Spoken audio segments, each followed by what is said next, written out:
Ini saya menuju ke Jakarta dengan Bu Jokowi.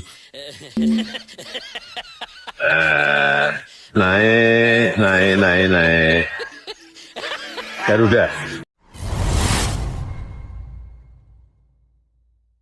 Siap, harus kita akui bahwa Pak Jokowi memang betul-betul sangat licin. Setiap rakyatnya melakukan sebuah aksi demonstrasi, Pak Jokowi pasti tidak ada di tempat. Artinya Pak Jokowi memang berusaha untuk menghindari aksi-aksi tersebut, seperti apa yang dilakukan seorang mama bersatu untuk mengepung kediaman Pak Jokowi di Solo. Tapi pada kenyataannya Pak Jokowi ke Jakarta sama Ibu Iriana dengan alasan kangen sama cucunya. Tapi lagi dan lagi para netizen menganggap bahwa Pak Jokowi ke Jakarta ini kemungkinan ingin membantu Ridwan Kamil untuk kampanye bagi-bagi bansos, ataupun ingin mendampingi si Fufu Fafa atau Gibran karena Pak Prabowo sedang keluar negeri. Nah sahabat-sahabat, untuk itu langsung saja kita lanjut ke videonya dan bagaimana komentar-komentar pedas dari netizen, dan bahkan Pak Jokowi dikatakan sebagai orang yang paling jahat. Langsung saja kita ke videonya.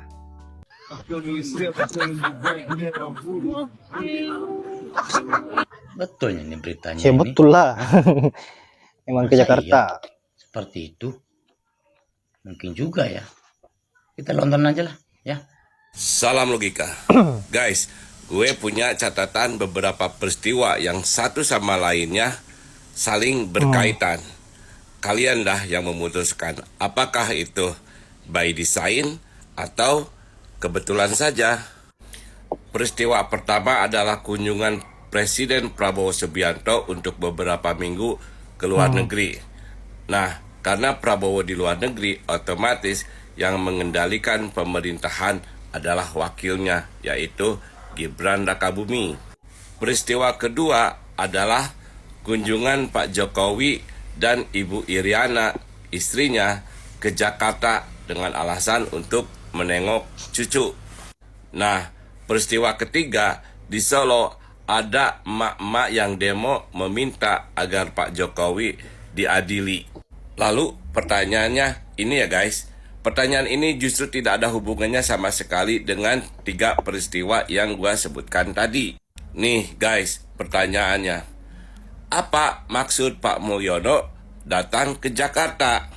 Apakah membantu cucu Fafa atau membantu RK membagikan bansos atau menghindari emak-emak?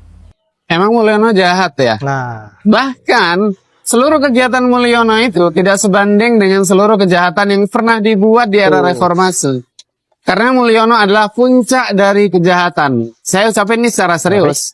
Dan jangan lupa, dulu dia naik dengan backingan Big Mom dengan background sapi merah. Meskipun pada akhirnya Big Mom dan sapi merah juga dikhianati oleh Mulyono. Jadi kalian sesama pengkhianat rakyat akan kembali ke neraka yang sama dengan cara seksama dan dalam tempo yang sesingkat-singkatnya. Jangan lupakan KM5 full. Inilah langkah catur yang sedang dimainkan oleh Jokowi. Target politiknya adalah kekuasaan jabatan. Saya kaget juga sebetulnya. Saya tidak menyangka bahwa Pak Jokowi ini sebegitu liarnya hasrat politiknya dalam hal kekuasaan. Karena kami adalah bagian-bagian dari yang sejak 2012 lalu mendorong Pak Jokowi menjadi calon presiden. Karena kami lihat bersahaja, rendah hati, tidak gila kekuasaan. Ternyata saya pribadi merasa tertipu dengan semua pencitraan itu. Ternyata Pak Jokowi adalah sosok yang sangat haus jabatan, dan bahkan sekarang dinastinya sedang dia bangun. Bahkan Jokowi harus memutus urat malunya, mengabaikan semua kritik, cacian, hujatan bahkan dia abaikan hanya demi target politiknya terhadap Gibran di 2029 dan 2034. Pertanyaannya, apakah Pak Prabowo Subianto akan membiarkan ini terjadi, membiarkan Gibran menjadi kompetitornya pada 2029? Ataukah jangan-jangan Jokowi dan Gibran ini berharap bahwa Prabowo Subianto mengalami sesuatu yang fatal di tengah jalan sehingga dia akan menggantikan? Maka dia butuh dukungan politik yang kuat di parlemen nanti supaya dia menjadi presiden, menggantikan Prabowo. Kita tidak tahu, tetapi langkah catur semua yang dimainkan oleh Jokowi dan Gibran dan para anasir-anasirnya juga di kabinet kabinet second, kabinet second ya, bukan second kabinet tapi kabinet second yang ada di lingkaran Pak Prabowo sekarang, sempatnya mereka semua membangun kekuatan untuk itu. Terutama yang dari Golkar, saya perhatikan mereka sangat menghamba kepada Gibran. Ketumnya saja seperti itu, bagaimana yang lain? Ini adalah sebuah analisis. Apakah benar demikian atau tidak?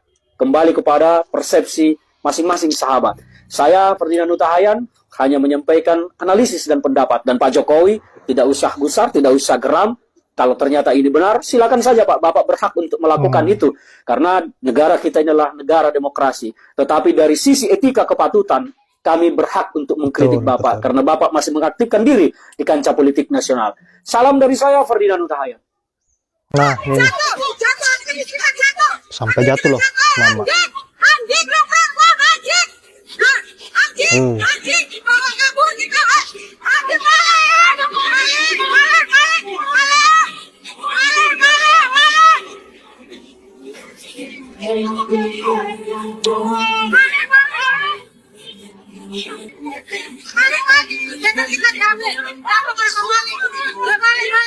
Yap, itulah aksi emak-emak di Solo. Saya kira tujuannya bagaimana agar bisa mengadili Pak Jokowi dan juga menyita rumah yang dihadiahkan Pak Jokowi, hadiah pensiunnya. Kemudian komentar-komentarnya netizen saya kira cukup menohok, cukup menggambarkan bahwa betapa mengerikannya Pak Jokowi sebagai seorang politisi yang betul-betul sangat bengis, haus kekuasaan, tidak lagi menjabat pun masih berbahaya pergerakannya. Dan wajar jika netizen atau sebagian rakyat, bahkan sampai mama ini selalu melakukan sebuah kritikan dan bahkan melakukan sebuah aksi demonstrasi, karena memang Pak Jokowi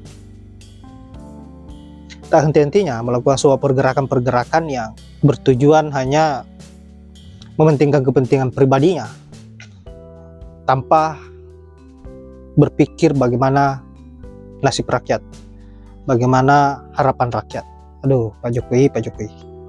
Bahkan sampai ke level pilkada pun beliau turun tangan. Sangat-sangat memalukan. Baiklah sahabat-sahabat, saya kira hanya itu. Terima kasih sudah menyempatkan diri untuk menonton dan semoga apa yang saat bisa bermanfaat. Saya akhiri dengan ucapan wallahul muwaffiq ila aqwamit thoriq. Assalamualaikum warahmatullahi wabarakatuh.